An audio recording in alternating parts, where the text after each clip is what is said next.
जहां एक टाइम पर पाकिस्तान के पास शाहिद अफरीदी,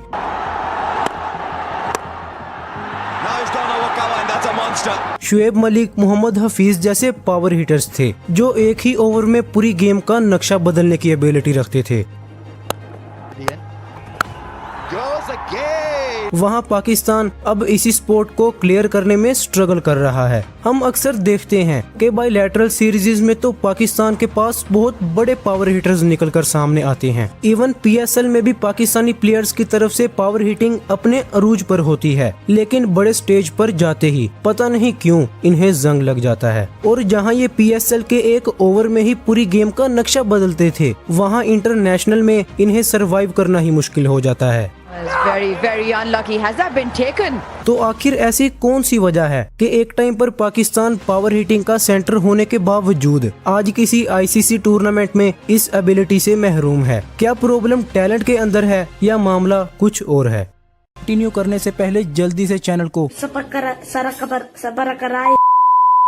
सब्सक्राइब कर लो। पावर हिटिंग की बात की जाए तो जो सबसे पहला नाम जहन में आता है वो शाहिद अफरीदी का है। शाहिद अफरीदी पाकिस्तान क्रिकेट के वो आइकॉनिक पावर हिटर थे जिनका नाम ICC टूर्नामेंट्स में अग्रेशन और फियरलेस बैटिंग के साथ जुड़ा हुआ है। वो क्रीज पर आते ही मैच का रुख बदलने की एबिलिटी रखते थे। इसकी काफी मिसालें आपको ICC टूर्नामेंट्स में देखने को मिलेंगी, फिर चाहे वो 2009 का T20 वर्ल्ड कप हो, एक दफा फिर एक्स्ट्रा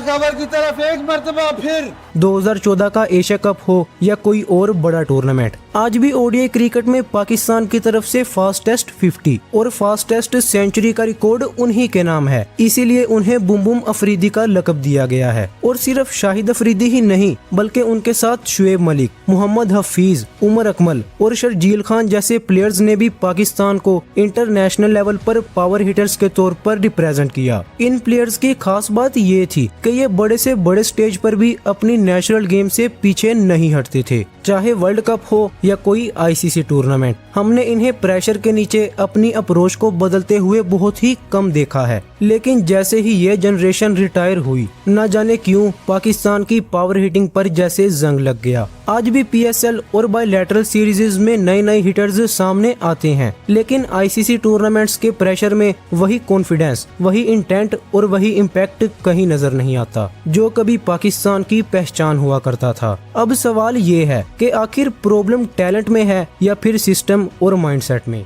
आजकल बहुत बोरियत है, फिर मुझे एक इंटरेस्टिंग एंटरटेनमेंट प्लेटफॉर्म मिला जहां मजे हैं और स्मार्ट इनकम भी, उसके साथ फ्री लाइव मुकाबले देखने का मौका भी फ्री टाइम में यूज करता हूं और रिवार्ड्स भी मिलते हैं जैसे कि BMW कार, iPhone वगैरह। इस पर बस रजिस्टर करने पर बोनस भी पाओ। ये काफी सिंपल और सिक्योर है। अगर देखना है तो पिन कमेंट चेक कर लो और मेरा कोड यूज करना मत भूलना। लास्ट 4 से 5 सालों से पाकिस्तान ICC टूर्नामेंट्स में काफी गंदा स्ट्रगल कर रही है, जहाँ बाकी की टीम्स इस बड़े लेवल पर अपनी पावर हिटिंग स्किल्स शोकेस करती हैं।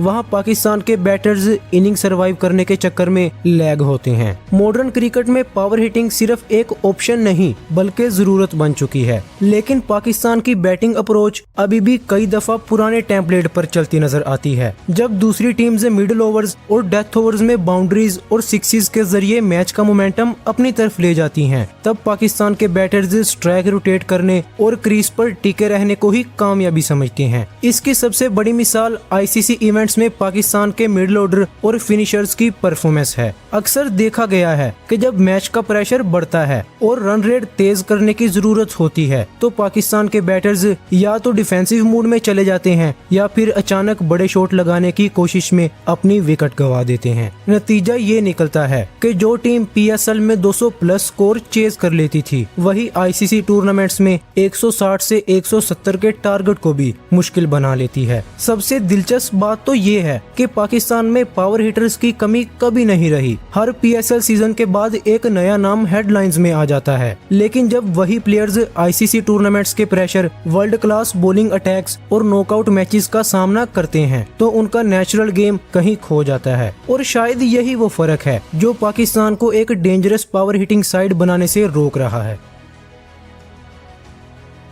पाकिस्तान के डोमेस्टिक सर्किट में हमेशा से ही ऐसे काफी अच्छे नाम सामने आते रहते हैं जिन्होंने अपनी पावर हिटिंग और अग्रेसिव बैटिंग से अटेंशन ग्रैब की है। फिर चाहे वो हैदर अली हो, मोहम्मद हारिस, साइम अयूब या उस्मान खान, इन सब प्लेयर्स ने PSL और डोमेस्टिक T20I लीग्स में अपनी हिटिंग एबिलिटी को जाहिर किया है। ये वो प्लेयर्स हैं जो किसी भी ओवर में मैच का रुख बदलने की सलाहियत रखते हैं और शॉर्ट फॉर्मेट क्रिकेट में इम्पैक्ट क्रिएट कर सकते हैं। उस्मान खान ने PSL में शानदार कंसिस्टेंसी दिखाई और लीग के सबसे ज्यादा सेंचुरीज बनाने वाले प्लेयर्स में शुमार होते हैं, जबकि उन्होंने और बाबर आजम ने दोनों ने PSL में 4-4 सेंचुरी स्कोर की हैं, जो उनकी फॉर्म को हाईलाइट करती हैं। लेकिन जब इन्हें PSL और डोमेस्टिक हाईलाइट्स के प्लेयर्स को ICC टूर्नामेंट्स या इंटरनेशनल बिग स्टेजेस पर मौका मिलता है तो उनकी परफॉर्मेंस अक्सर उस लेवल की नहीं होती जो उनसे एक्सपेक्ट की जाती है। वहाँ pressure, world class bowling attacks और सिचुएशनल डिमांड्स उनके नेचुरल गेम को अफेक्ट करता है। रिजल्ट ये निकलता है कि जो प्लेयर्स डोमेस्टिक सर्किट में फेयरलेस पावर हिटर्स लगते हैं वही इंटरनेशनल लेवल पर स्ट्रगल करते हुए दिखाई देते हैं।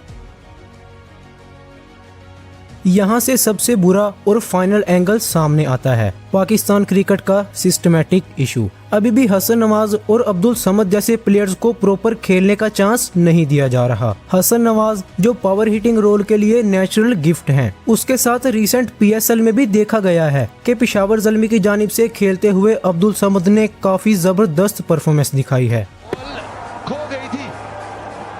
उनकी परफॉर्मेंस हाईलाइटेड नहीं थी और पावर हिटर्स के साथ अक्सर ऐसा ही होता है, उनकी शॉर्ट इनिंग्स हाईलाइट्स में तो नहीं आती लेकिन इम्पैक्टफुल होती हैं। जबकि दूसरी तरफ नेशनल लेवल पर जहां टैलेंट मौजूद होने के बावजूद उसे प्रॉपर डायरेक्शन और रोल क्लैरिटी नहीं मिलती। इसके अलावा डोमेस्टिक और इंटरनेशनल क्रिकेट के दरमियान जो गैप है वो भी एक बड़ा फैक्टर है। PSL या बायलैटरल सीरीज में प्लेयर्स को रिलेटिव फ्रीडम मिलता है, लेकिन ICC टूर्नामेंट्स में उन्हें world class planning, data driven strategies और हाई प्रेशर नॉकआउट्स इन्वायरमेंट्स का सामना होता है, जहां उनकी प्रिपरेशन अक्सर इनसफिशिएंट नजर आती है। दूसरी तरफ सक्सेसफुल टीम्स अपने पावर हिटर्स को पहले से डिफाइंड सिनेरियोज में ट्रेन करती हैं, जबकि पाकिस्तान में यह स्ट्रक्चर डेवलपमेंट कम नजर आती है। नतीजा ये होता है कि जब बिग स्टेज तो वही प्लेयर्स जो PSL में मैच को एक ओवर में चेंज कर देते थे ICC लेवल पर हेजिटेट करते हुए नजर आते हैं। ये हेजिटेशन उनका नेचुरल गेम डिस्ट्रॉय कर देती है और उनका पावर हिटिंग इम्पैक्ट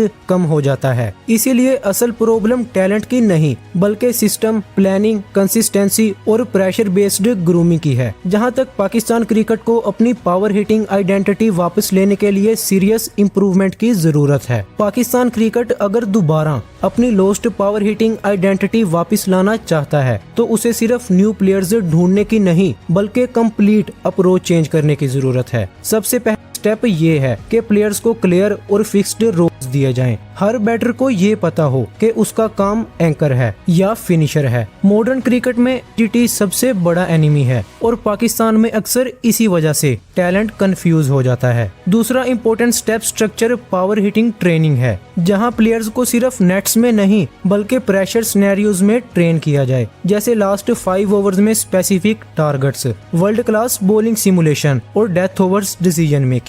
ये वो चीजें हैं जो सक्सेसफुल टीम्स अपने प्लेयर्स को पहले से प्रिपेयर करवाती हैं ताकि ICC टूर्नामेंट्स में पैनिक ना हो। तीसरा पॉइंट डोमेस्टिक और इंटरनेशनल गैप का रिड्यूस करना है। PSL या डोमेस्टिक क्रिकेट को ICC स्टैंडर्ड्स के करीब लाना होगा, जहां बॉलर्स, फील्ड्स और मैच प्रेशर सबसे ज्यादा रियलिस्टिक हो। इसके अलावा सिलेक्टर्स को भी शॉर्ट टर्म परफॉर्मेंसेस की बजाय टेम्परामेंट और बिग मैच पोटेंशियल को जज करना होगा। अगर पाकिस्तान इन चेंजेस पर फोकस करे तो वो दिन दूर नहीं जब फिर से कोई अफरीदी जैसा फेयरलेस फिनिशर या मलिक जैसा composed match winner ICC stage पर गेम का रुख बदलता हुआ नजर आएगा। पावर हिटिंग का टैलेंट पाकिस्तान में कभी खत्म नहीं हुआ, बस उसे सही सिस्टम और डायरेक्शन की जरूरत है। बाकी सबसे रिलेटेड आपका क्या ओपिनियन है मुझे कमेंट्स में जरूर बताना। एंड अगर आपको क्रिकेट से रिलेटेड अपडेट्स जाननी होती हैं तो आप मिस्टर क्रिकेट को व्हाट्सएप पर भी ज्वाइन कर सकते हो। व्हाट्सएप चैनल का लिंक मैंने डिस्क्रिप्शन में दे रखा है। एंड अगर आपको वीडियो अच्छी लगी हो तो वीडियो को लाइक